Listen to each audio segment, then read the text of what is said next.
So now we are going to do some extra formulae, and then we are going to do some more problems. Okay. Uh, the first is this.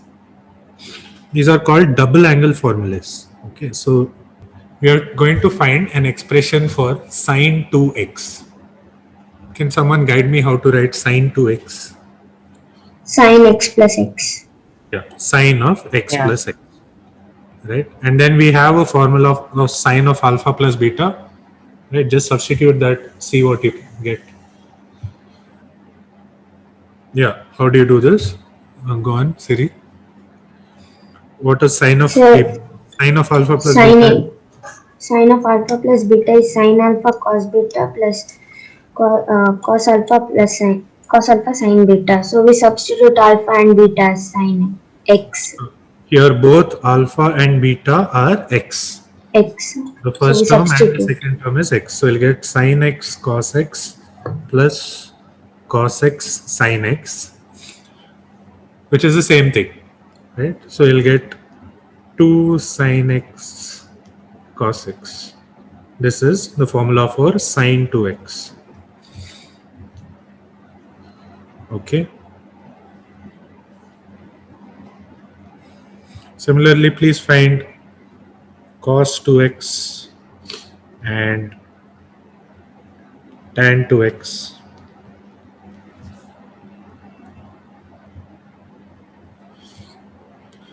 Siddharth, can you guide me how to do cos 2x? Yep. Can you hear me? Cos 2x, how can we write it? Cos of Can you hear me? Plus x again. cos of x plus x. Plus x, Then we can write it as, which is what is cos cos beta alpha plus beta? Cos of one term plus another term.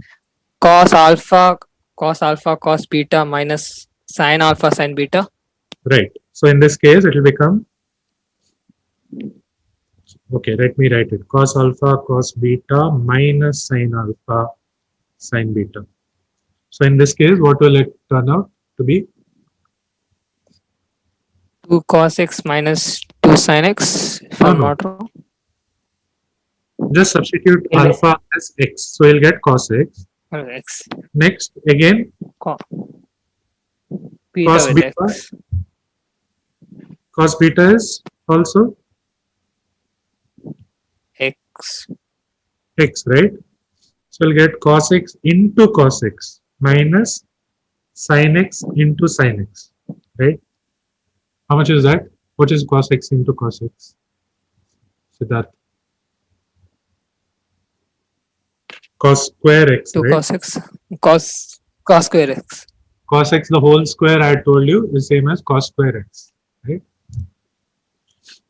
And this will become Minus sin square sin x. square x. Okay, so that is the formula for cos 2x. Can we write it as something else also? If we want to write it in terms of only sin square x, can we convert this somehow?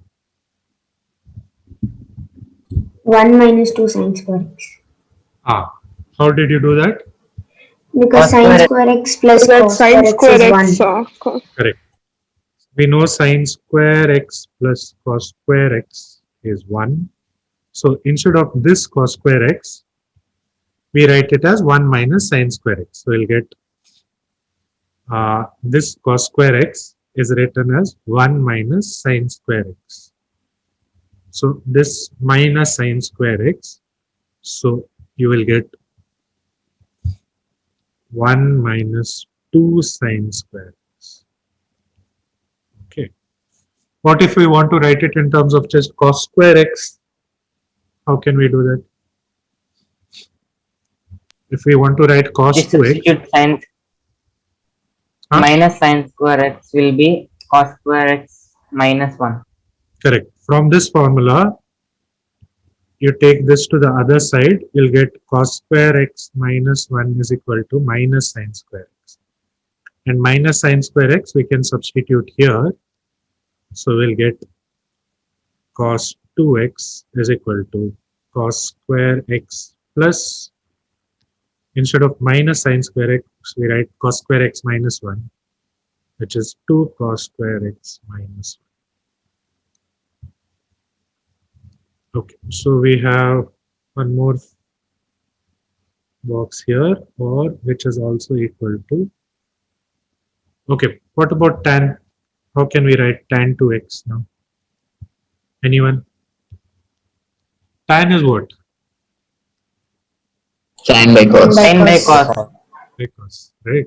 So even though we don't have a tan of a plus b, we can write this as sine 2x by cos 2x. Right? So try simplifying this and get it in terms of tan. Try to do this.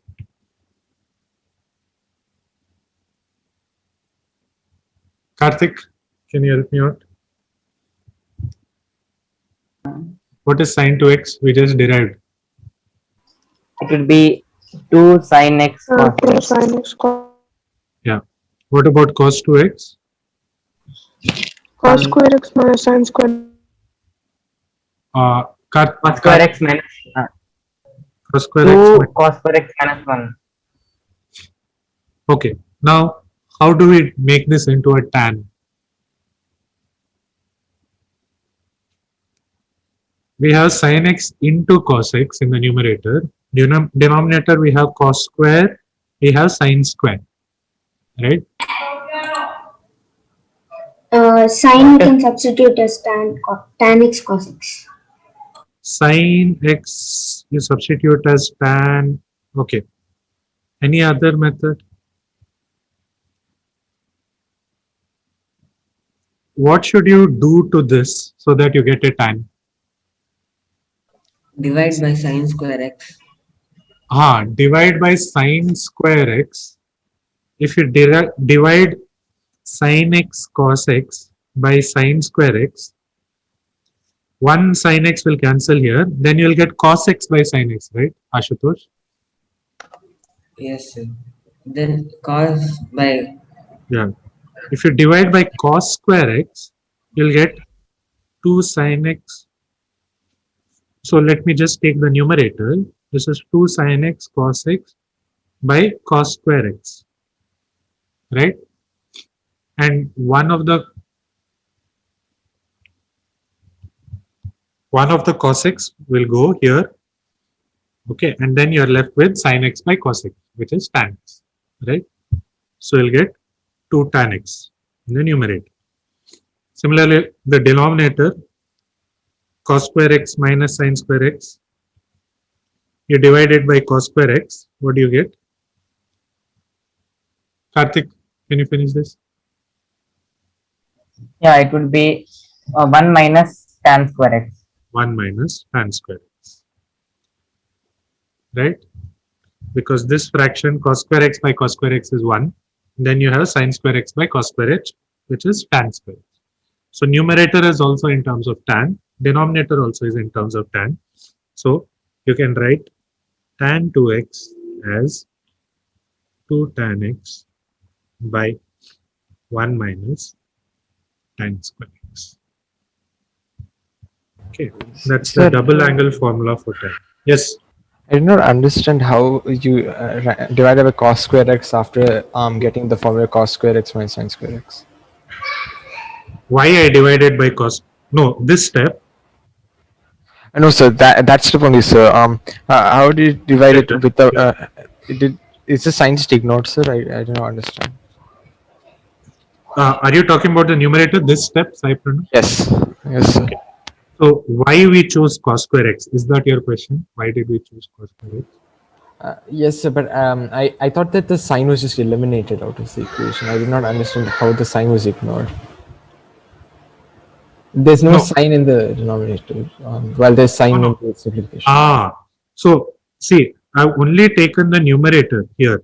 Okay. So what I'm doing is I'm dividing both the numerator and denominator by the same term. That is allowed, right? I can divide Okay, sir. So both numerator and denominator by the same term. So numerator I have divided by cos square. Denominator also I have divided by cos square. Okay. Why? Got it, sir. So that I get a tan here and I get a tan. Yes, you got it, sir. Okay. Yeah. Cool. So double angle formulas are done. Here's a question. A is equal to 140 degrees. Cos 2A is equal to K. Find the value of cos A sin A in terms of. The question is this. So there is an angle A, 140 degree. Okay. And cos of 2A is given to be K. Okay. Now you need to find cos of A and sin of A in terms of K. That's all.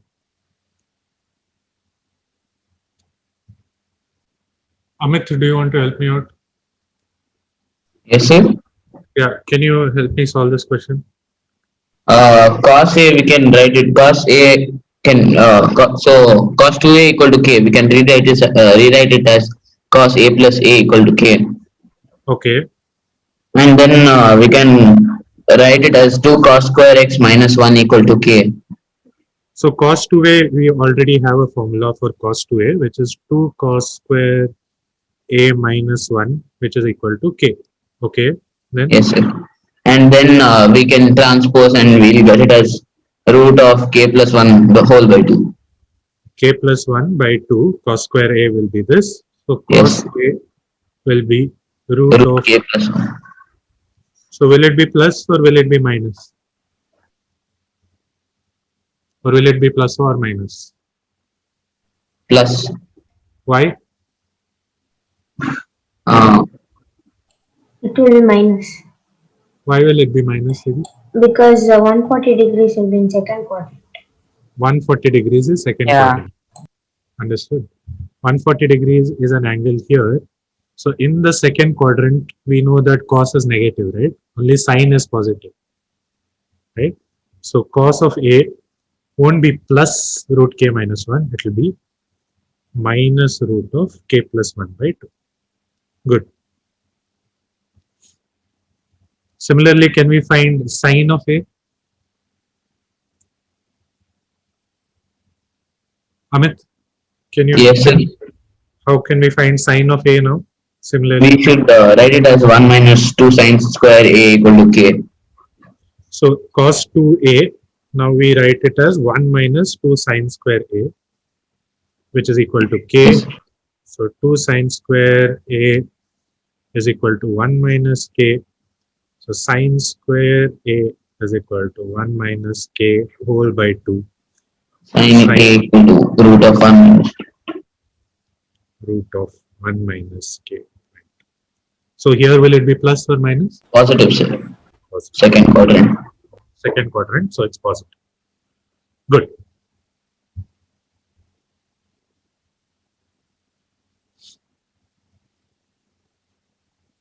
An extension to this, what values do you think can K take?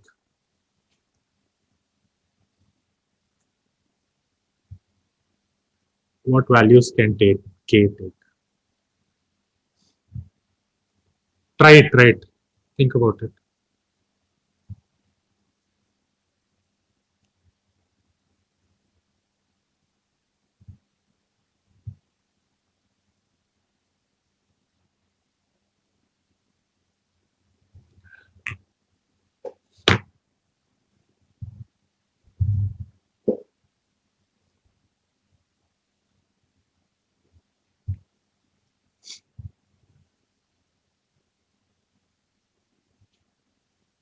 Amit, want to finish this problem? What values can K take?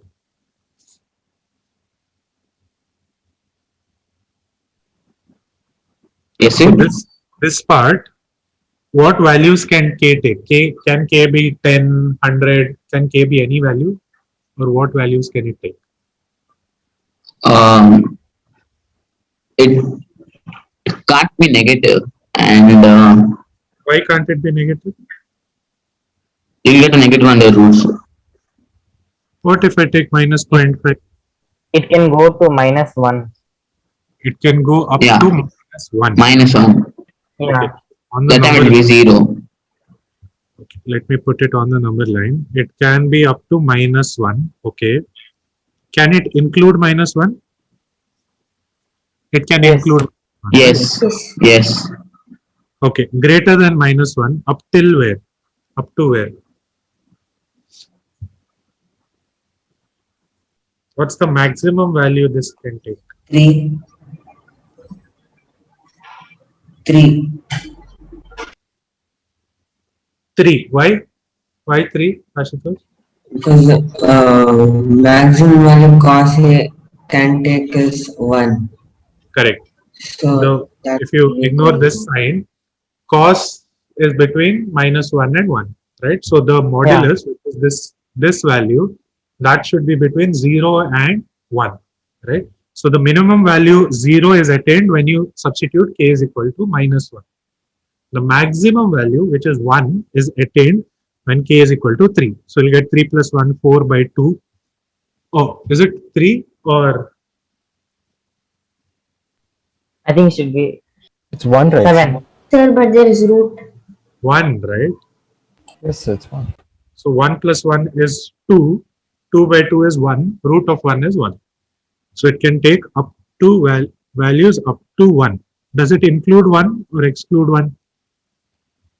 Include. Include. Includes. But this is for this. What about this? Do you think this also will be the same thing here?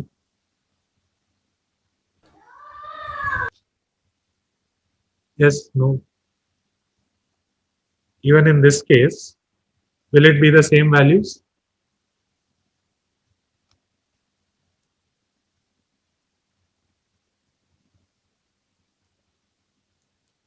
What happens when you substitute 1? 1 minus 1 is 0. Yeah, 0 it by will 2 be is same. 0.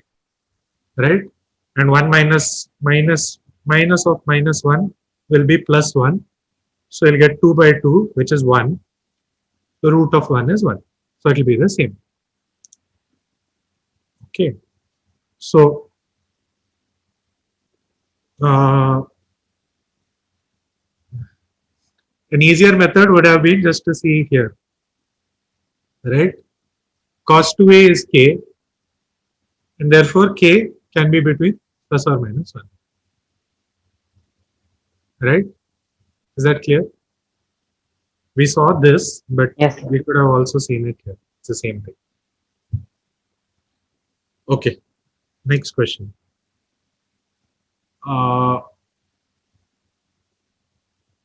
Swasti, did you understand why k is between -1 and 1? Swasti? Yes, sir. Understood, no? Cos is between -1 and 1, therefore k is between -1 and 1. Okay, now next question. ABC is a triangle, okay, which is not a right angle triangle. Okay, you have to prove that. Oh, but this is not done for you. Okay, before that, let me quickly do tan of a plus b. Since we have not done this, let's cover this also. Someone who has not spoken today. Trevor, are you there?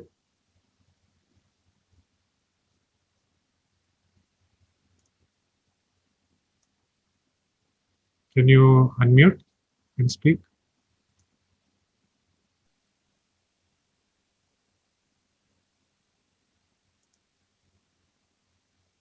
No?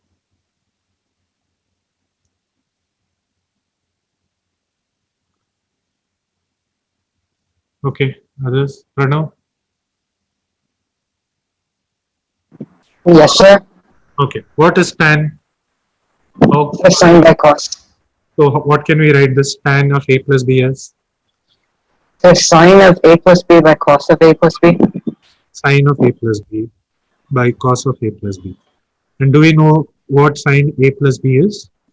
Uh, sine of sine alpha plus sine beta minus cos cos alpha, cos beta.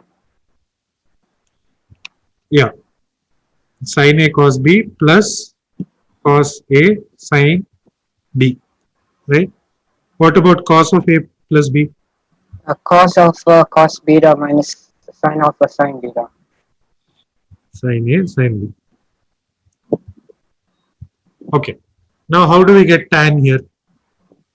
How can we get the tan values here? What should we divide the? We should divide just like we did here. We divide numerator and denominator by this cos square, so that we got a tan here, right? What do you think we should divide numerator and denominator here?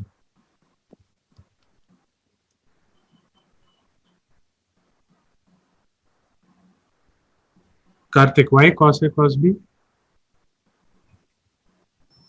Then the cos B and cos B will get cancelled. It will be sin A by sin A, cos A. It will be tan A, and on the other side it will be the cos A and cos A will get cancelled, and cos B will remain. It will be sin B by cos B.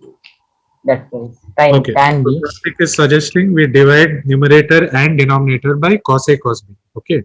So he's saying if you divide this by cos A cos B and cos B will cancel. Sin A by cos A will give you tan A. Similarly, this by cos A cos B, cos A and cos A will cancel. Sin B by cos B will be cos A cos B. Similarly, denominator also you have to divide by cos A cos B. Can you do that division and try finishing this? Tell me what the final expression will be. Divide this. Tell me what you get.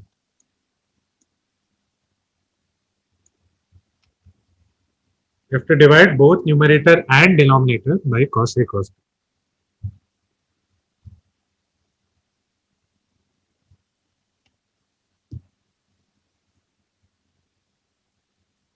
Pranav, can you finish this? Can you tell me what to do? Sir, sin alpha cos or sin A cos B by we'll give tan A. The numerator will be tan A plus tan B. Cos B. So each term will be divided by cos A cos B, right? Yes, sir. Okay, let me just write that down. By cos A cos B by cos A cos B minus sin A sin B by cos A cos B. Okay, now what all will cancel?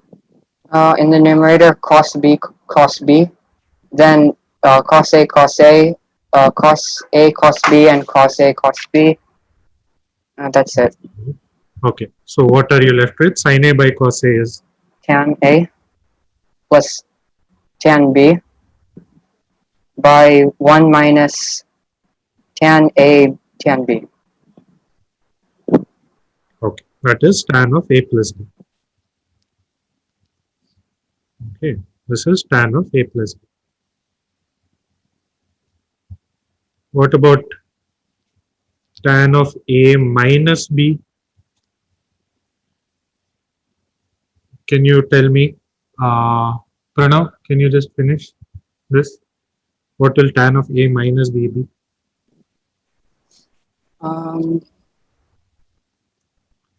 Tan A minus tan B. Why tan A minus tan B? It'd be the What should I Okay. write this as? Tan of A plus minus B. minus B, right? So this will be tan A. You just have to apply this formula. Tan of one angle plus the other angle, which is tan of the first angle plus tan of the second angle by 1 minus tan of the first angle into the tan of the second angle. Right? Yes, sir. So tan of the first angle plus what will be the second thing? Tan of minus B. Tan of minus B by 1 minus Tan of A. Tan of minus B. and what is tan of minus B?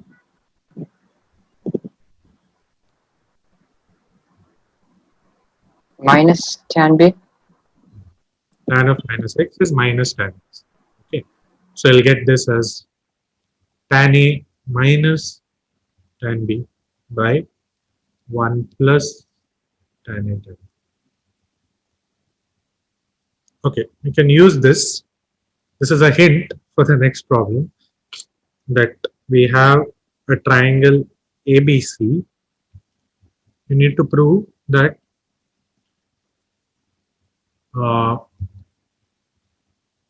tan A plus tan B plus tan C is equal to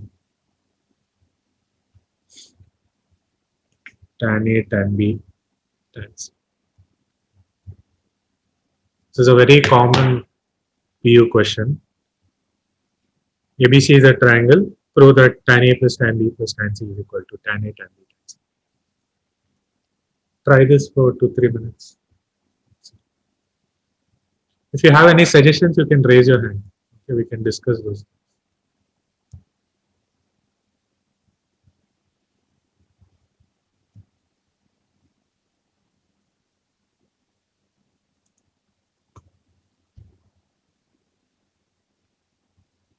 Stuti, any ideas? No. What do you know about a triangle? Stuti, what do you know about a triangle? About the angles of a triangle?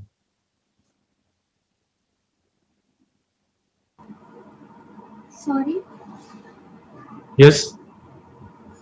could you repeat again? Can't hear you. You have to talk loudly. I can't hear you. Okay, now talk again. Hello?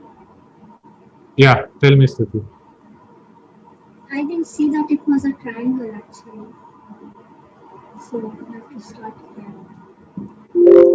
Okay. Okay, Sushit. Sushit says the sum is 180 degree. So what can we do with that, Sushit? Any idea? Tan A plus B plus C is equal to tan 180 degree. Okay. So Sushit says A plus B plus C is equal to 180 degree. So you can write tan of A plus B plus C is equal to tan 180 degree. But do we have tan 180 degree? We know. But do we have a formula for tan of A plus B plus C? Sir, I have a different method. Hmm. Sir, we can take tan C to the other side and take it common. Tan C to the other side? Or? Tan A plus tan B is equal to tan A tan B, tan C minus tan C.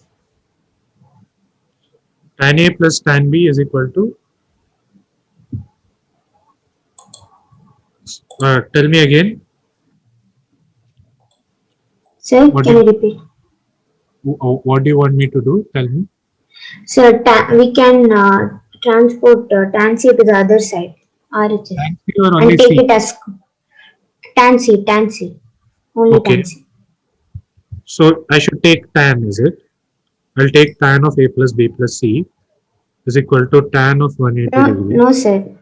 Huh? No, sir. From the given equation only. Ah, here. Okay, okay, okay. Okay, fine. So you want to take tan A plus tan B is equal to tan C is common. So you'll get tan A tan B minus 1. Okay. Then we can take it as minus tan C and make it 1 minus tan A tan B on the Okay. right hand side. So write this as minus tan C. If you take a minus common out, you'll get Yeah. 1 minus tan A tan B. Okay. Yeah, then we can take that whole term to the left side. We get This whole the term below, if we take, we'll get tan A plus tan B by 1 minus tan A tan B is equal to minus tan C. Okay. Yeah, so that is the expansion of tan A plus B. So this is nothing but tan of A plus B. Okay. So we can take C as A plus B whole minus 180 degree, because the A plus B plus C is 180 degree.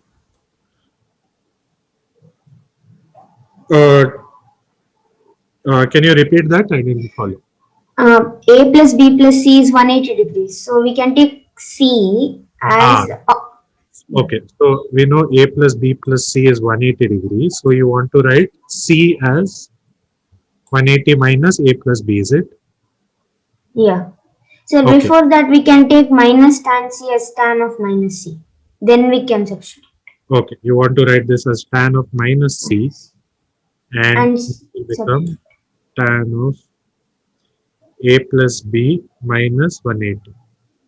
Okay. yeah, then we can take A plus B as one term, and we can expand it. Now, Sir, can you hear me? yes. Hold on. Let's finish with this and let's go to your. What happens after this? So you have got tan of A plus B is equal to tan of A plus B minus 180 degree. So we can take A plus B as one term, and we can take tan alpha minus 180. Tan x is equal to tan of x minus pi. Is this true?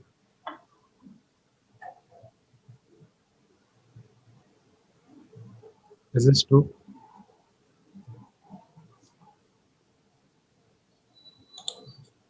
Any idea?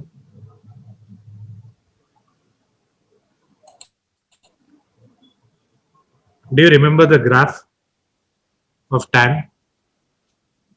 Yes, sir. So when you plotted it, you got it something like this, right?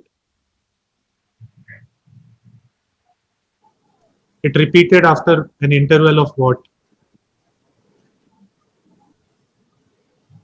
After how long did it repeat?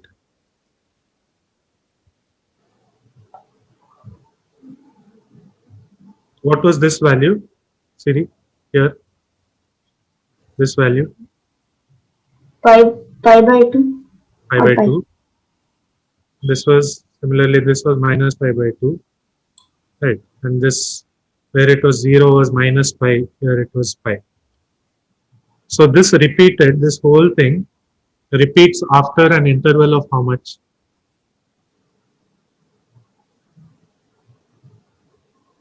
Pi. Pi. Right. So just like we had sin x repeating after an interval of 2 pi, here we have tan x repeating after an interval of pi. The distance from here to here is pi. Okay, the distance from here to here is pi. So this same thing is copy pasted here after pi. Okay, so from that, what can you say? Tan of x plus dash is equal to tan of x. Pi tan X plus plus 180. pi. 180 degree, or x plus pi is equal to tan. Okay, which is the same thing here. X plus pi, x minus pi, doesn't matter. Okay, so this is also equal to tan x. Therefore, LHS is equal to RHS. Fine. Siddharth, you were trying something else. What were you trying? Hello. Yeah, Siddharth. So tan A plus B plus C is equal to 180. Ah. So tan A plus B can be equal to tan 180 minus C. Yeah. Which is pi minus C. Okay. So A plus B is equal to 180 minus C. Okay. Then? So pi minus theta is equal to minus tan C, if I'm not wrong. Okay, so here you applied tan, is it? Yeah. So you'll get Tan A plus B is equal equal to to tan pi minus C. Which is? Yeah. Tan minus tan C. Which is minus tan C. Okay. Now Then, tan a plus b expansion. yeah, you'll get tan of A plus tan B by 1 minus tan A tan B, okay, is equal to minus tan C. And c. And then you just equate LHS and RHS, you'll get Yes. this.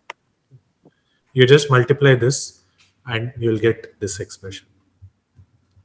You'll get this expression. It's the same thing here, no? We got the same thing here. Tan of A plus tan of B by 1 minus tan A tan B is equal to minus tan C. Okay, good. There are some questions given on Schoology. Have you downloaded those? Just before the class, I think Yes. it was. Yes, sir. Okay. So in that, let's solve. Most of the questions are same as your workbook questions. I've just updated a few questions there. Question number 10, you can try at home. Okay, there. It's a nice question.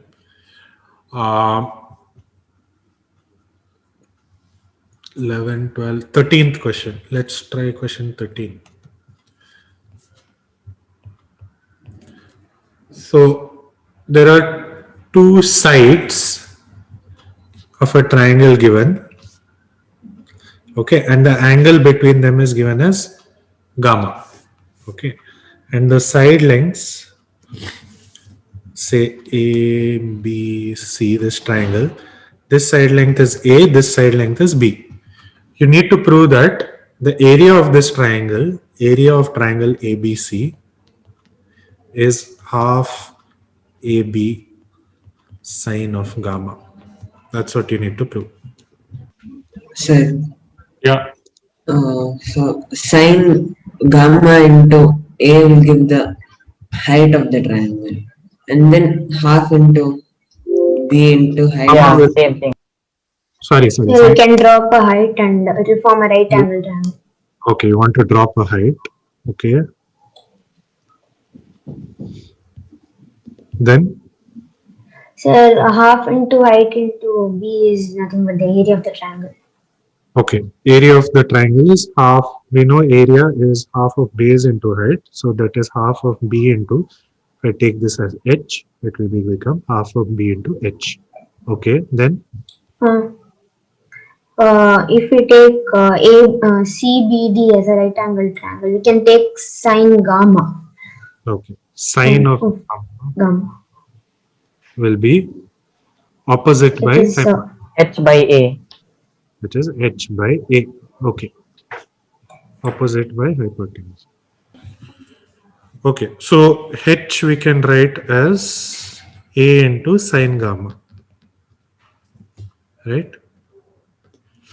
So if we substitute this here, you'll get half of A B sine gamma. This is the area of the triangle ABC. So if you know two sides and the angle between them, you can find the area of the triangle. There's a supplementary question. Does this formula also apply when gamma is obtuse? Yes, no. A, B, gamma.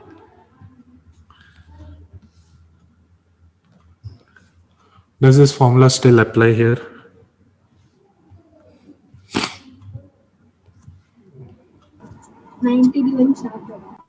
Sorry? Yes. Why? Why, Stuti? How can you say?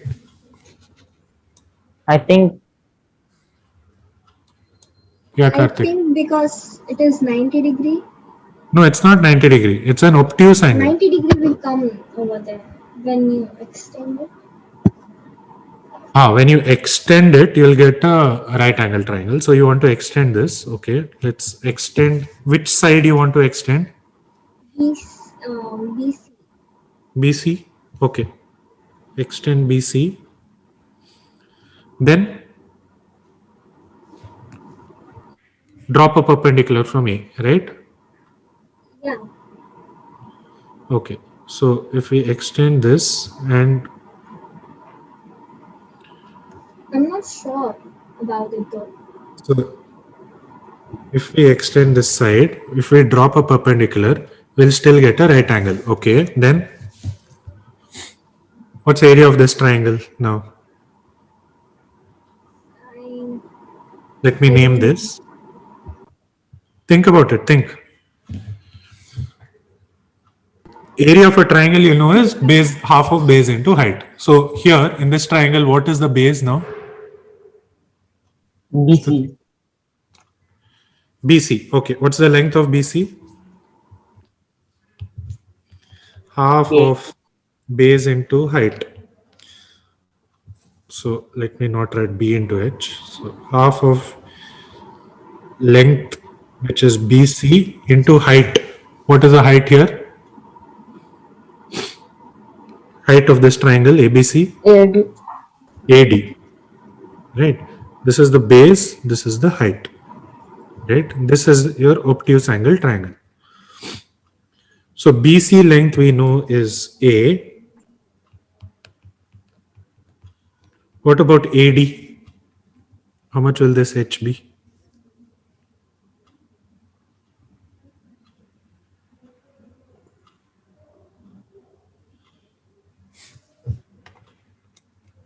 Ashutosh, will it work here also?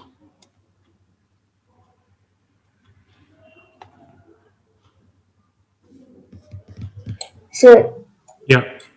so if we take the angle ACD, it is This this angle is it's 180 minus gamma. 180 minus gamma. Okay. And sine of 180 minus gamma is sine gamma. Sine of 180 minus gamma is same as sine gamma, which is equal to h upon b. Right? So therefore you'll get h is equal to b times sine gamma, and then we substitute the same thing here. Instead of h, we'll get the same formula. Okay. So this formula works no matter what gamma be. It can be an acute angle triangle, it can be an acute angle, right angle, or an obtuse angle. This half AB sine gamma will work no matter what. Okay.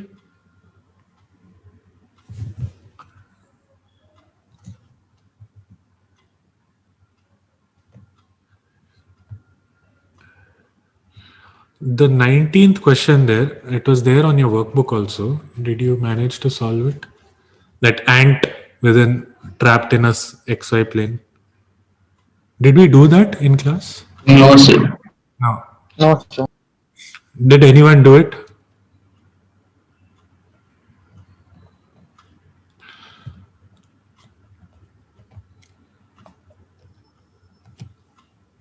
There's an ant on a unit circle. Initially, it's trapped on a unit circle.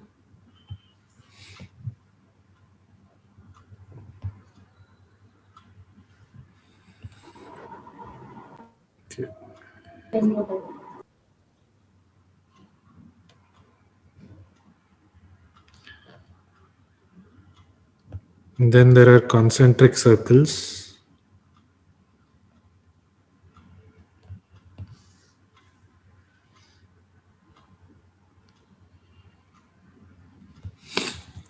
So our ant first is here. It goes for a length and its initial position is here 1, 0. Okay, this is 1, 2, 3, 1, 2, 3.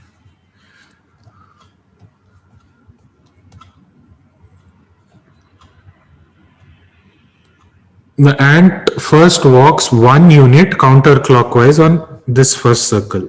Okay, so this length is 1 unit. Okay, then it goes radially outward. Okay, and then it walks 2 units here. Okay, so it then goes radially outward. Okay, and then it walks for 2 units here. Okay, then again it goes radially outwards.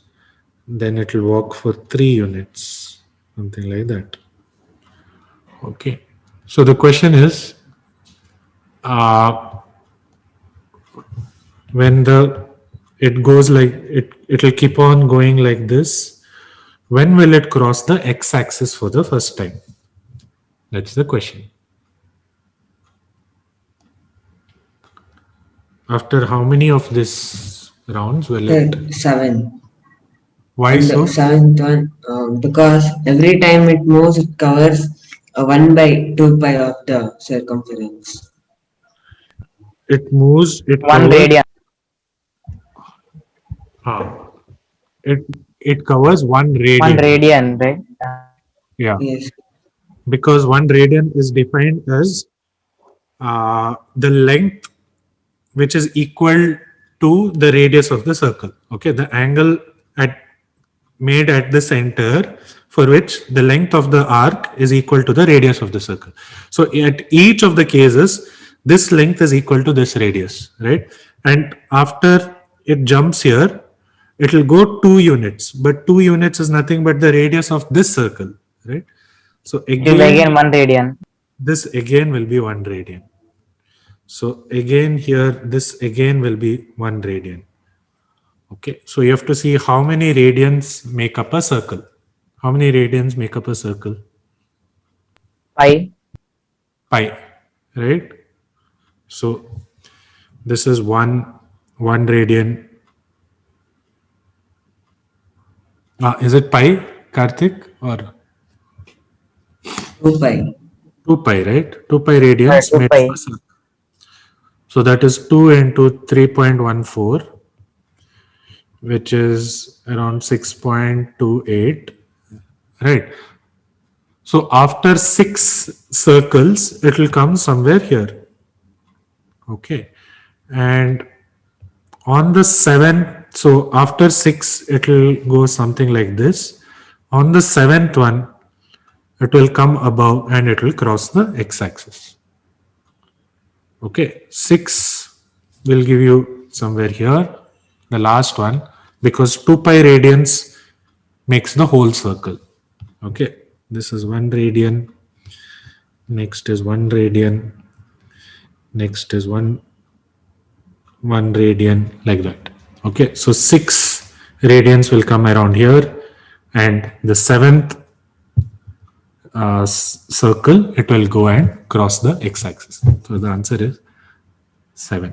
N is equal to 7. What I thought was for it to cross the negative axis. Like, Negative axis. No, no. Yeah, positive axis.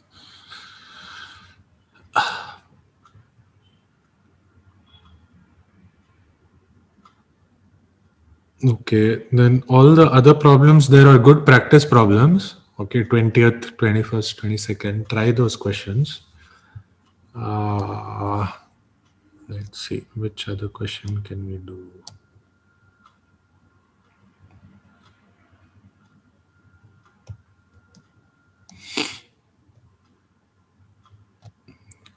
Okay, let's try the 27th question. 27th question there.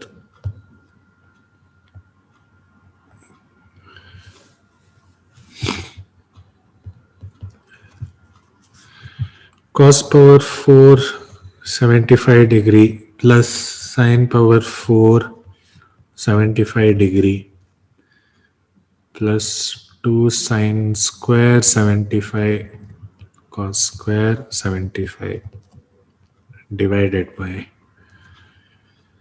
cos power 6 75 plus sine power 6 75 plus 3 sine square 75 cos square 75.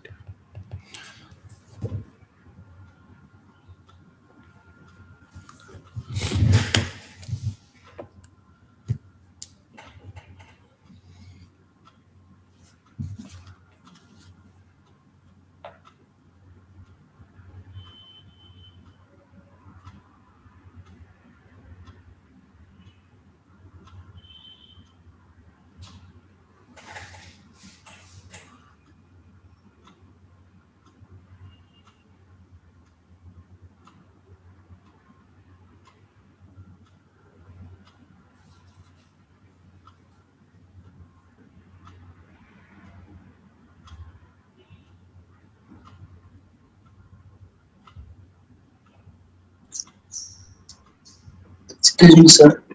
Yeah. What is the power of cos? First, Cos power 4. This is cos power 4, sin power 4, 2 sin square cos square. Denominator is cos power 6, sin power 6, 3 sin square cos square.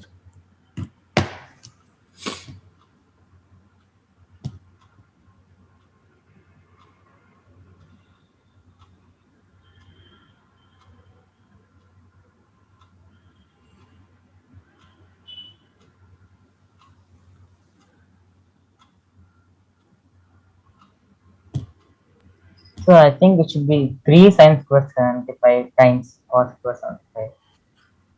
Denominator, Numerator, it should be 3. Why?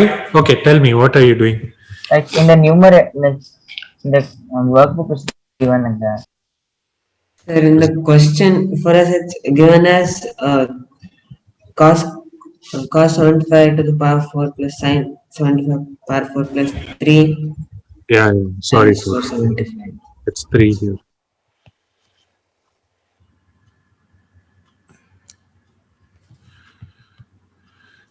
Anyone? What do we do here? How do you start? Sir, you can simplify the numerator into a square plus b square using that identity. A So that square, will be yeah, cos square 75 plus sin square 75 plus 2 sin square 75 into cos square 75. So that will be cos square 75 plus sin square 75 the whole square.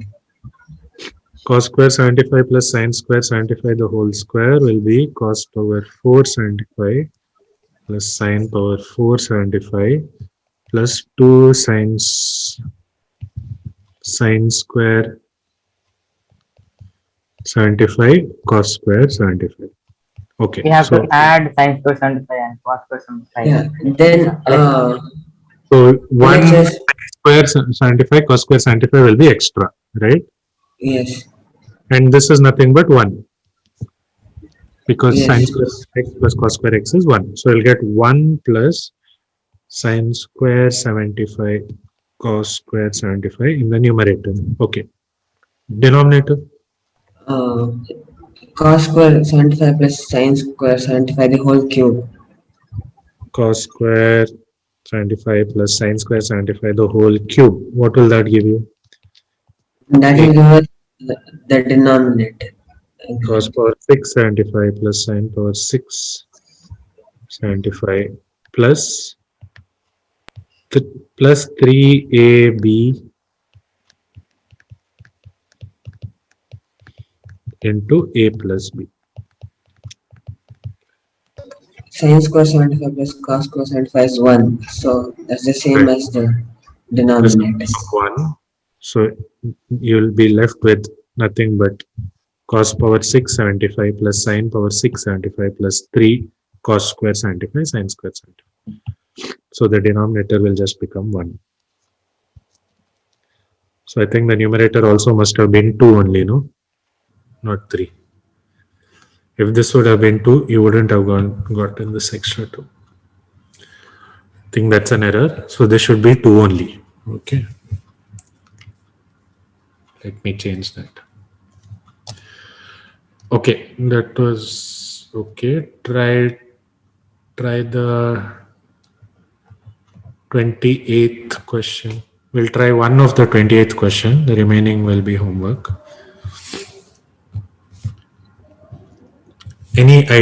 Can someone help me out with this?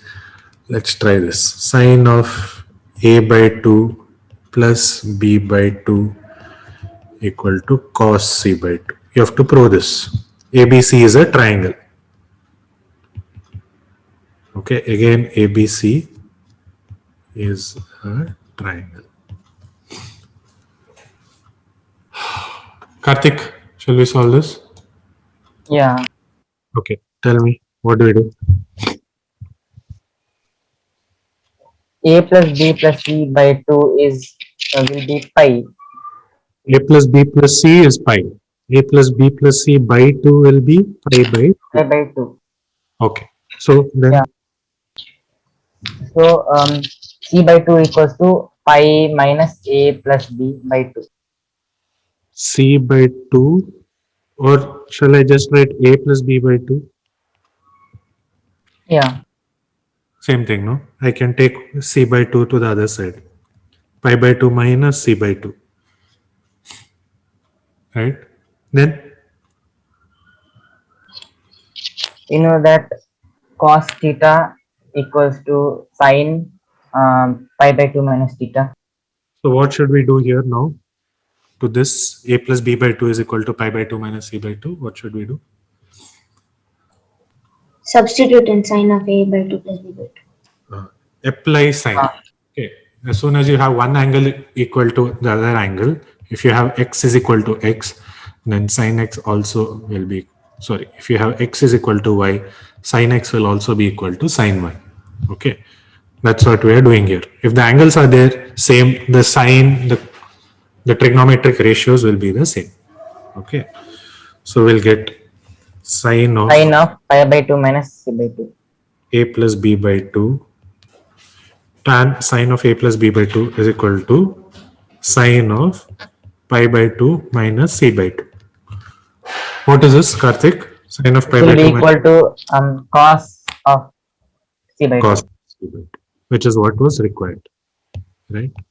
All those questions, those 4 questions are of the same method there. Okay, the 28th question. You can try those at home. Let's try one more question. The 30th question. 1 minute. Let me just write the question. For those of you who don't have, sine of a plus b into sine of a minus b is equal to sine square a minus sine square b.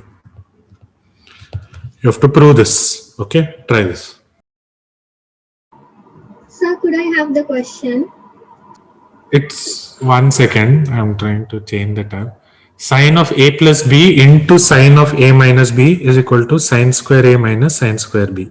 Okay, that's the question. Thank you, sir. Anyone got this answer? Still working? Yes, sir. Okay. So sine of a plus b is. Hold on. Okay, next.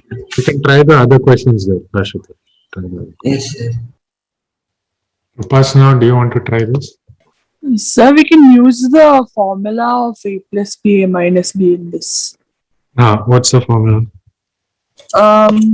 Instead of we can write sine a plus b as sine a cos b plus cos a sine b into sine a minus b. Cos A. Hold on. Sine A cos B plus cos A sine B into. Yes. Sine a cos b minus cos a sine b. Okay. Then what next, Upasana? Then I'm not sure, sir. I've done it in your. What does this look like? Aren't these terms the same? Sine A cos B, correct. Cos A sine B, cos A sine B are the same. Yes. Yeah. So this into this, what will Sine square a. Yeah. Sine square a square. Cos square a. Yeah, a square minus b square. So it will satisfy the equation that is sine square a minus sine square b. No. Where sine square a minus sine square b? Square a cos square a. Sine square a cos square b minus cos square a sine square b. Yeah. Right?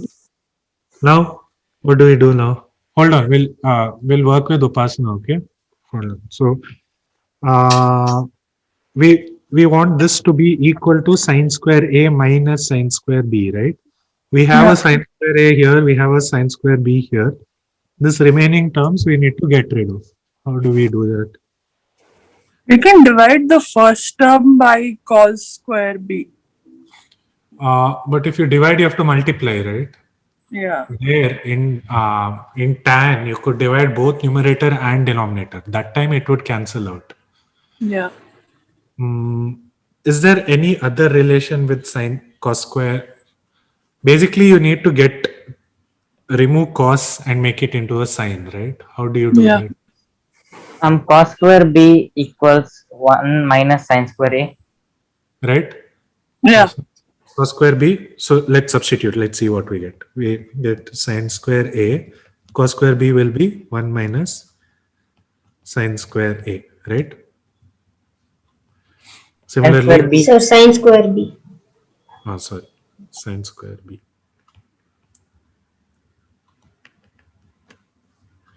And similarly, cos square a will be 1 minus sine square a times sine square b. Upasana, continue. Upasana, multiply this. What do you get? You're on mute, can't hear you. I'll finish it soon. No, solve it with me, then you can copy. What do you get here? It will get cancelled. So tell me the terms. First term is? Sine square a Second minus term? sine square b. Minus sine square a Yes. sine square b, right? Yeah. And then? Minus sine square b. And minus of minus will give you plus sine square. Sine square. So those two terms will cancel out. You're left with sine square a minus sine square b. Okay. So all these problems are similar. Try to solve them. Okay, at home. Okay. Does any of you have those presentations which I'd asked about? Anyone? Yes, sir. Yes, sir. Okay. So we can do those things. I'll stop sharing for now. The last half an hour, maybe. Who wants to start? Sir, 1 second, sir. I need to ask my team whether they're actually ready because one of them Yes, doesn't even sir. have a camera, sir. 1 second, sir. Okay. Others who are in your team, Sai Pranav? Nishit and Saurav, sir. Nishit, Saurav, are you here? Yes, sir. Yes, So but this- Saurav is not there. I guess. Saurav is not responding, sir. Yeah. Okay, no problem. Can you guys present? Yes, sir. Yes, sir. Okay. One You second. want to share the screen? So even I'll ask my teammates. Okay, who else is in your team? Stuti and Rashmi. Shruti is here. Rashmi is also here. Are you okay to present, Shruti, Rashmi? Yes, sir. Yes, sir. Okay, good. So first we'll have Sai Pranav, then we'll have your team. So, okay. Yes, sir. So we have a lot of background that we also did. Should we just directly present the math because otherwise it will become really long? Sorry, it will become. Yeah, we'll just directly present the math. Okay, I'll make you co-host so you can share Yes, sir. the screen. Let's see if it's getting too long. I'll tell you. Okay, you go on presenting, and Okay, sir. I Right. think you can disable party and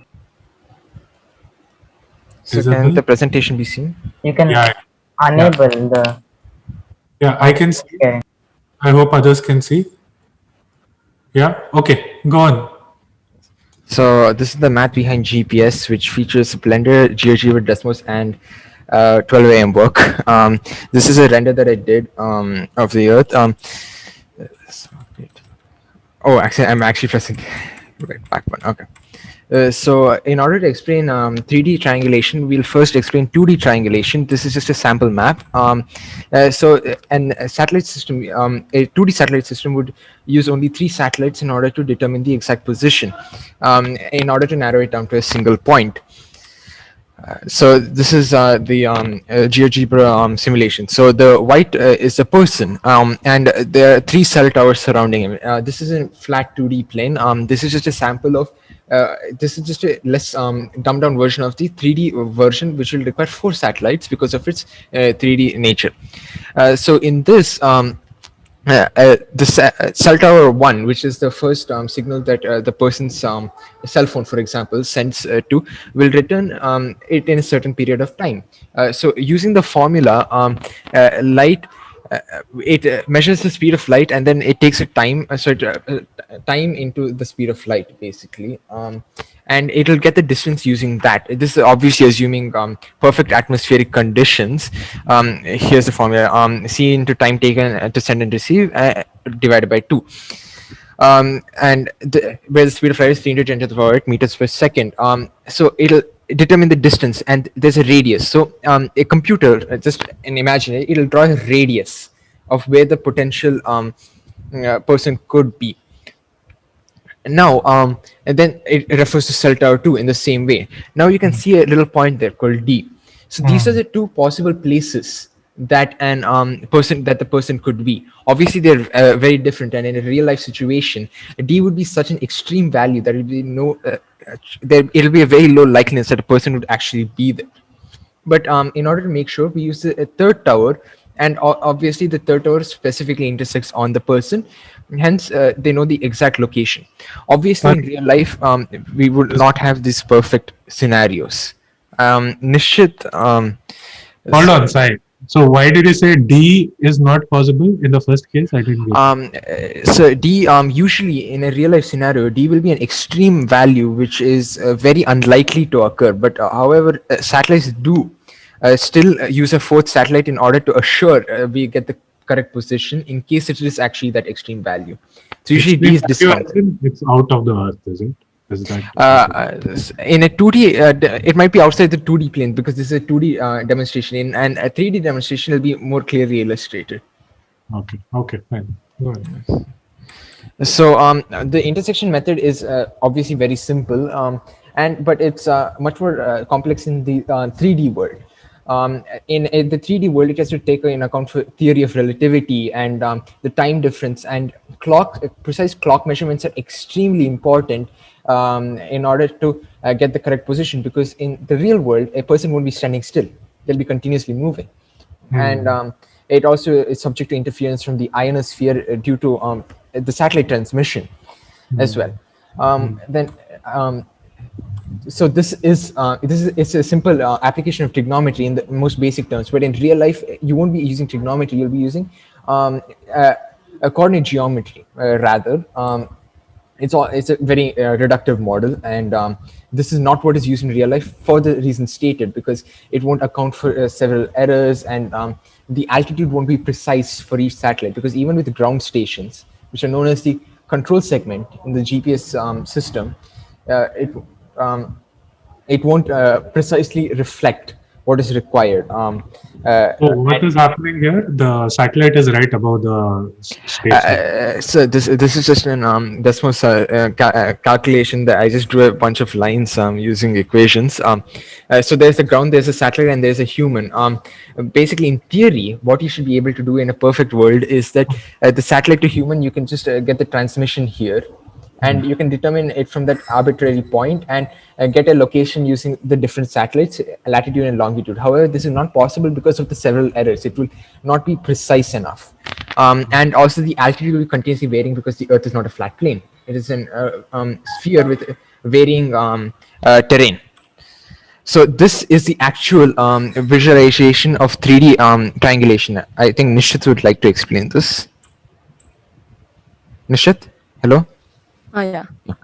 Yeah. So as explained, the extremely accurate GPS systems are up to the maximum accuracy with the least squares method. They use that, and it's basically featured into statistics, and which is a variant of the that y equals mx, that is the linear equation formula. And the image which you're seeing, the first image, that is the 3D visualization of that 3D trilateration. I would like to add that there is a small sphere there, although it's quite not so visible because this is the wireframes are not perfectly visible. I should have made them less opaque, but there's a tiny sphere in there. There's a sphere intersection, is it? Yeah. Yes, sir. Oh, okay. Yes, that's actually not visible. Okay. Yeah. So that, as he mentioned in the 2D triangulation slide, the with the formulas to the bottom left, which you can see that root of x minus x1 whole square. Okay. Yeah. Yeah. With that uses coordinate geometry to determine actually the exact location. X, in that x is the longitude, y is the latitude, and z is the altitude. So actually we were going to plot the values in a graph, Okay. but that used some differential calculus, so Okay. we didn't plot it. Okay. No. Yeah. And there are two components as mentioned, and the CT base B term, which is visible after the root, is a way to represent the time based inaccuracies, because it can be caused by the clocks in the operation. And here c is the speed of light and t is the inaccuracy of the atomic clock, as he has mentioned it. Yeah, this is for accurate result, these formulas. Yeah, it is solved using Newton's method in differential calculus, so it was avoided. Yes. Next And slide. the Do you know what satellites. Newton's method? Have you heard? Sir, we read about it a bit, sir, but I did not understand because I don't know Yeah. Newton calculus. Raphson's method. Actually, yeah, what was It's basically computers can't solve different equations. So okay, I'll show you. You finish your presentation and then Okay. I'll Yeah. explain. And then Next slide. at last, why we do not get a perfect measurement. If you have ever noticed, there's a when you use Google Maps, there's a blue circle around the map that you're using. This is a pretty this why that circle occurs is because you don't get perfect measurements. You are in that range. The main reason for this is time inaccuracy. Your digital clock will never have the accuracy of an atomic clock, and obviously phone makers cannot integrate an atomic clock into your handheld device. It will be just way too clunky, and it's impossible to do it while maintaining the standards of comfort that we are used to. And atomic clocks aboard satellites continuously change. They degrade and they undergo other physical processes which cause them slight inaccuracies. The problem is that the satellite needs to be accurate within 3 picoseconds. In order to put that into, it's around 10 to the power minus 15 seconds, which is extremely accurate. And then the ionosphere, it continuously disturbs the signals. A signal won't go precisely where you want it to. It might go. It may get scattered, and this leads to inaccuracies as well. This is usually solved using double transmission. It won't just transmit a single time. The data will be transmitted 2 times in order to make sure that the data is not scattered or it is not corrupted. And obviously, there's receiver noise due to the radiation surrounding us, and the satellite. No satellite will be placed in orbit precisely where it exactly wants to. People make an effort, obviously, using orbital dynamics, but it's not precise. And obviously, there are clock errors. So, one last thing, the theory of relativity in GPS. Einstein's brilliancy shows here as well. Obviously, the satellite is under the influence of Earth's gravity. However, we are under a higher influence because we're obviously closer to the center of the gravitational pull of the Earth. So, in space-time, that makes the satellite slightly outside the gravity well of the Earth, which causes the satellite's clock to run slightly faster. This is the source of the inaccuracies within the satellite's clock, and hence it obviously causes that slight inaccuracy. That is also another part of why a satellite's clock becomes inaccurate, because if it was on the Earth, it would run in the same pace. but because it's slightly outside the Earth's gravitational well, or in a lesser zone, like it is not absolute in the absolute center, it gets influenced by the theory of relativity. Um, it's a general theory of relativity, and it causes an inaccuracy of 38 microseconds, which is unacceptable for GPS measurements, which requires 3 picoseconds. While micro is 10 to the power, I think it is 10 to the power 9 uh, millimicro. Yeah, Micro is 10 to power minus 6. 10 to the power minus 6. Yeah. Pico, I think it's 10 Yes, to sir. 10 to the power minus 6. Yeah. Pico is 10 to power minus 12. Yeah. Um, and this is continuously corrected for by using control stations, which have continuously correcting atomic clocks of their own, and they're located in several places across the earth, including the UK, Australia, Sri Lanka, China, and others. So that is the conclusion, and the GPS system is an amazing marvel of the feat of human engineering and mathematics, and the intricacies of GPS involve a combination of mathematics, geographical ideas, and physics, such as the theory of relativity and orbital mechanics, and all this is what we perform when we ever turn on a path finding route from one place to another. Mhm. And yeah, this is application of GPS. Like this. Yeah, so Okay. that's Good. Thanks. Good job. Good job, Satrina. Good job, Nishchit. thank you, sir. Anyone, any questions? Thank you, sir. Any questions, anyone? No? So I think there is Veritasium has some video on about atomic clocks. How they there's some video. Let me. I'll search and I'll share the link. That also talks about these satellites and all those things.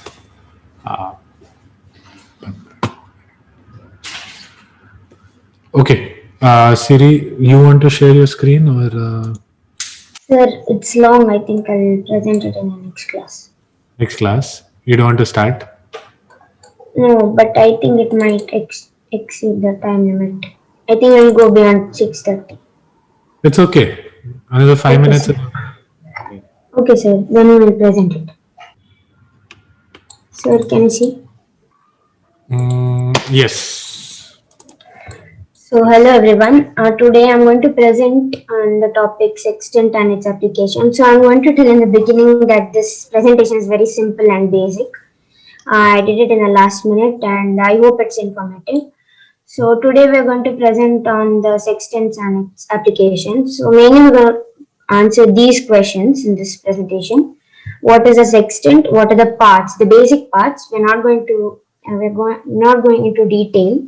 What is the principle followed by a sextant and the errors and methods? I'm just going to show you a gist of it and how is it used and mainly the uses. So Rashmi will be explaining about what is a sextant. She'll introduce you what is a sextant and the basic parts. Over to you, Rashmi. So hello everyone. So the first question was what is a sextant? A sextant is nothing but an instrument that is like which uses double reflection, and it is used to find the angular distance between two objects. Yeah, the topic of double reflection will be spoken later in the further slides. Yeah, it was invented by John Campbell, who was a Navy officer. So the next topic is parts of a sextant. The first part is the frame. So here you can see the picture of a frame. It is nothing but a instrument which hold, like it is a part of the sextant which holds all the other parts together. Yeah, then it can be made up of metal or plastic. Then it is the shape of the frame that gives the sextant its name, because here you can see it like it has already on the frame are from 0 to 180. 120 degrees.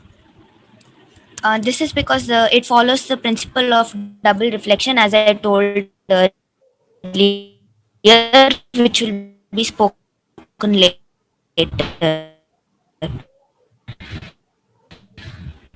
So the second part is the index arm.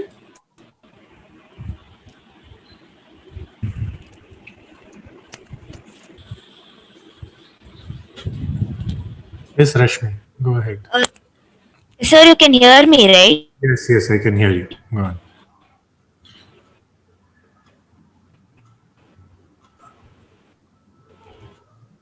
Hello. Okay. The second part is the index. You can move it like whenever. Go on, Rashmi. Uh, Attached to the, like, this is the index arm, which is a movable part of the sextant. This is important because it is used to take measurements, as there is a scale at the bottom of the index arm, which is called the vernier scale.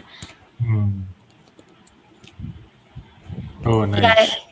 here you can see the vernier scale. Yeah, it is nothing but a scale which is used to through which we can read our measurements. That's all. So then the next part is the clamp.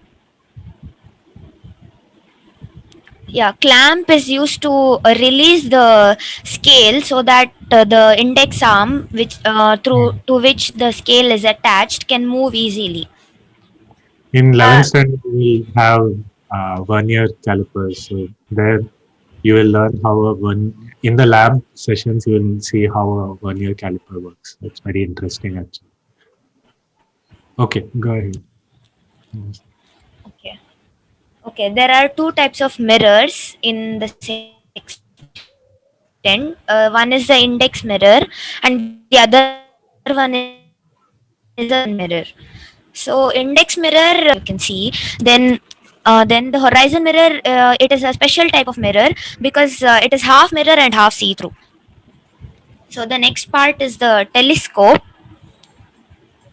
Telescope, which we can consider as a most important part in the sextant, as it lines up with the horizon mirror, so that you can see straight through it. Because as I told, the horizon mirror was a special type. So so the last part is the shades or the lenses. Uh, yeah these uh, these lenses are located in front of each mirror. You need to look through these lenses, particularly while looking at objects like the sun. So Okay. in the next picture, here is the picture Yeah. So in next which I'm you going can to see give. all the parts.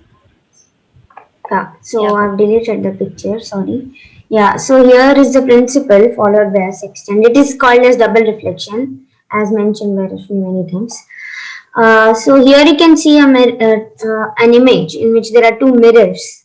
So the mirror in the bottom, that is this one, is the horizon mirror, and this is the index mirror.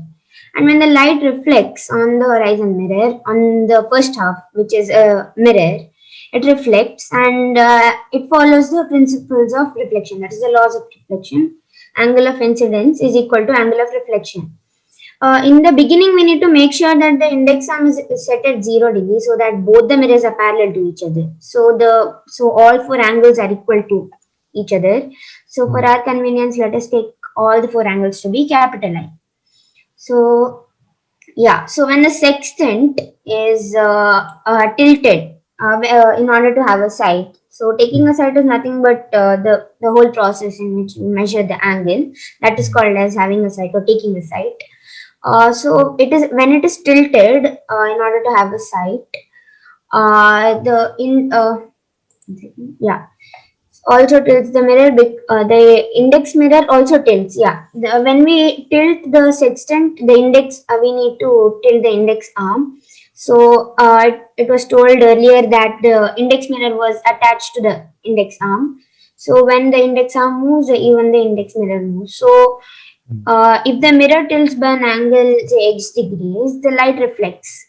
So from the horizon mirror, and hits the index mirror again. So because the index mirror is already tilted by an angle x degrees, the total angle of incidence will be I plus x degrees and closing brackets. Right. Yeah. So here you can see the picture. So now we need to find the angle between the two mirrors. That is nothing but the total angle. So the angle between the two mirrors will be I plus x plus I plus x. That is the angle of incidence plus angle of reflection of both the mirrors subtracted. So after everything we get it to be 2x degrees. But we know that the mirror is tilted by only x degrees and we need to find this x degrees. But we are getting 2x, and this explains the phenomena of double reflection, and therefore it is 120 degrees on the scale, not 60 degrees. So using this angle, how do we find vertical distances of inaccessible objects? So we consider an imaginary right angle triangle. After obtaining the angle of elevation, that angle is called as angle of elevation, the x which you found earlier. After obtaining the angle of elevation using the sextant, we can find s, that is the distance between the observer, in this case it is the sextant, and the object, the hypotenuse of this triangle. Yeah, we can do this using basic trigonometry. The tan theta is h by d, the hypotenuse by the horizontal distance. We already know theta. We found this using the sextant, and we assume that we already know d. In cases of finding heights of pyramid, the Egyptians already knew the horizontal distance between the observer and the pyramid, so we use theta and d to find h, that is using Pythagoras theorem. H square is equal to d square is equal to s square. So in this way we can find the vertical distances of inaccessible objects. So how is this extent used? So there are mainly 4 steps which you need to follow while taking a site. So yeah, as I told you earlier, the index arm, we need to make sure that the index arm is set at 0 degrees. So next we need to point at the horizon, as you can see in this picture, and here we can see in one picture it's like it is slightly brighter, and in the other one it's a little dark. That is because we're seeing through an index mirror, and the first half is the reflection, the first half is the see-through, and the second half is the reflection. This we are seeing through the horizon mirror, it is half see-through and half mirror. So we need to tilt the sextant or the index arm and aim at the object. So we need to make sure that only half of the object is visible and the bottom is exactly touching the horizon. So after we tilt it in this way, we can see the measurement on the main scale and divide it by 2. You will get the angle between this red ball here and the horizon. So there are many errors and methods. Obviously, any device cannot be always accurate. So the mainly it can be classified as correctable and non-correctable errors. So in correctable errors we have perpendicularity error, side error, and index error. So I've not learned in detail in this. You guys can go and check out in detail. Perpendicularity error is when the frame of the sextant and the index mirror is not perpendicular. Side error is when the index mirror is not aligned with the horizon mirror, and index error is nothing but when the so it is when the index mirror and the horizon mirror are not parallel to each other, even when the index arm is set at 0 degrees. So non-correctable errors are instrumental errors. So these are mainly committed while manufacturing the sextant, like if the sextant measures more than 60 degrees, slightly more than 60 degrees, and many other things. So yeah, coming to the main part, the uses of a sextant. This will be explained by Stuti. Over to you, Stuti. Hello, can you guys hear me? Yes, Stuti. Okay. Now I will be telling about the more uses of a sextant.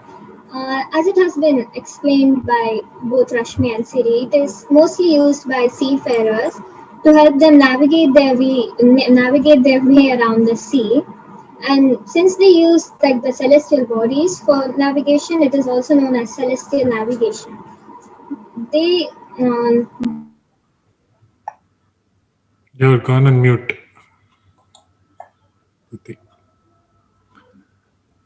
Stuti. I'm sorry.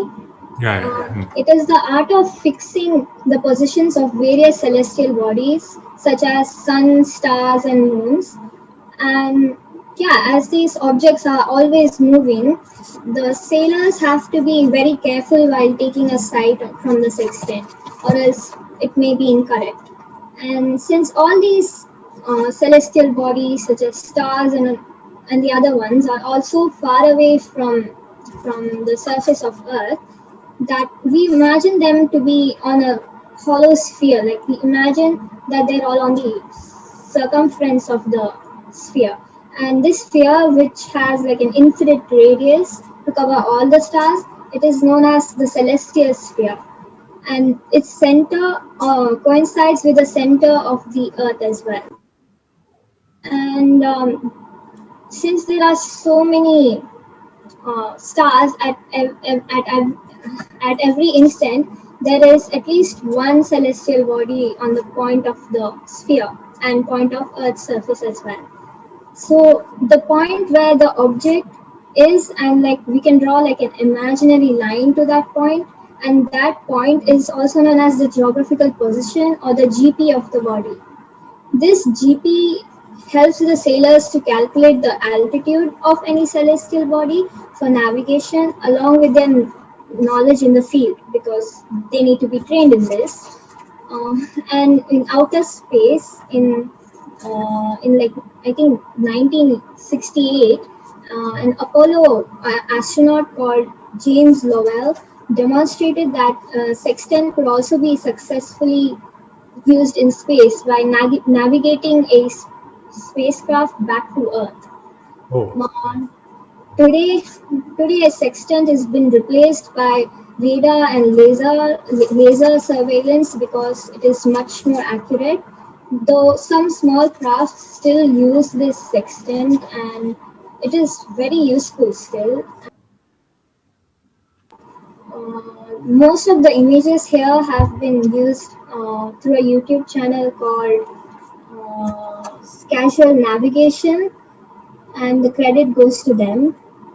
And we also know that it has been used by the Greek philosopher Thales for calculating the height of the pyramids, and it's also based on triangulation. That's why it's been very useful. It can also be used for calculating the heights of buildings the same way it has been used for calculating the height of pyramids. Yeah, that's it. Nice. Yeah, thank you, Stuti, for explaining celestial navigation. So I hope all of you have understood the basics of a sextant, and I hope the presentation was very informative. And I would like to end the presentation with a quote. The science of today is the technology of tomorrow. Thank you. Thank you. Nice. Really nice. Enjoyed it. Thank you, sir. Thank you, sir. Thank you, sir. So, still didn't fully understand that double reflection and those two parts, but at least it's given me motivation to go and check what it is. Okay. Yeah, if anyone has any questions, you can ask either on the chat or you can unmute yourself. No? Okay, fine. So with this, we are ending the trigonometry chapter. Okay, and there's we'll be doing applications in the next class, which is basically heights and distances, calculating heights and distances. Please complete all those questions which are there in the PDF which I uploaded today, and also your workbook if there are any extra questions. And if you are very confident with this, I suggest you go and practice questions from a book called SL Loni. Okay, it's a standard book, and it has lot. So what we gave in your workbook or these PDFs were few questions from there itself. So I've just picked up 2-3 questions from each exercise, but there it is very detailed. Like sine square plus cos square is equal to 1. There will be a whole exercise based on that. And sine of a plus b, cos of a plus b, there will be a whole exercise based on that. So it is really helpful to practice this. Okay, you'll get used to the formulas, you'll know how to apply it.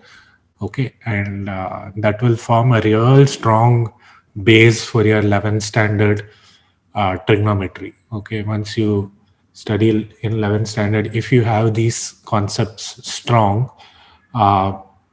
then when you do higher level problems and all, you will be very comfortable. Okay, so that's all from me for today. I don't know when my next class is. That time we'll take applications of trigonometry. Okay, thank you all. Thank you, Thank you, sir. sir. Sir, Thank you, can sir. you repeat Thank the you, sir. name of the book? Okay, one question at a time. Yeah, Nishchit, what's your question? No, not like question. Can you repeat the name of the book which you said? It's called SL Loni. Okay. SL loan. Okay. Yeah, SL Loni trigonometry. Okay. Yeah. Yeah. Thank you, sir. Any other questions? Thank you, sir. Siri, you had some question? No, sir.